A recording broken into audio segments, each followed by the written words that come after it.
Hello guys.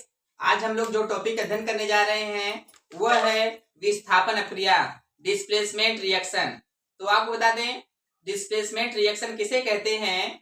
जब कोई तत्व किसी दूसरे तत्व को उसके यौगिक से विस्थापित कर देता है या बाहर निकाल देता है तो यह अक्रिया आपका विस्थापन अक्रिया कहलाता है।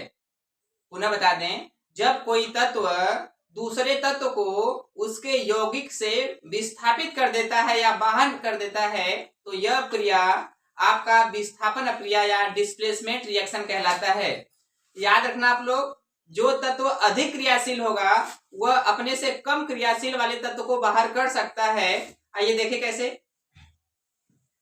विस्थापन क्रिया डिस्प्लेसमेंट रिएक्शन, जब कोई एक तत्व किसी दूसरे तत्व को उसके यौगिक से विस्थापित कर देता है या बाहर कर देता है तो यह अक्रिया विस्थापन अक्रिया कहलाती है।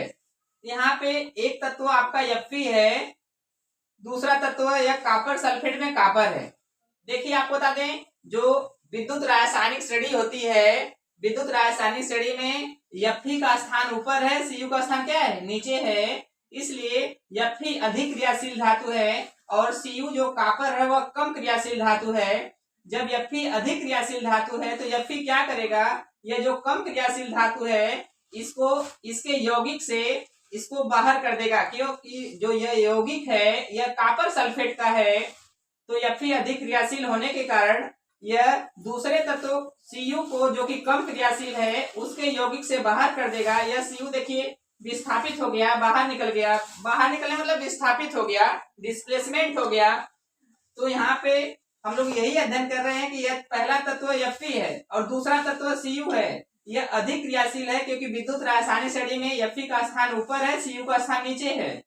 जब यह अधिक क्रियाशील है तो यह कम क्रियाशील को उसके यौगिक से बाहर कर देगा, विस्थापित कर देगा। इसलिए इस अक्रिया को हम लोग विस्थापन अक्रिया कहेंगे।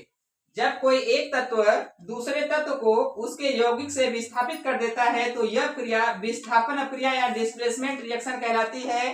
तो जो तत्व दूसरे तत्व को विस्थापित करेगा वह अधिक क्रियाशील होगा और जिसको विस्थापित करेगा वह कम क्रियाशील होगा। Thank you.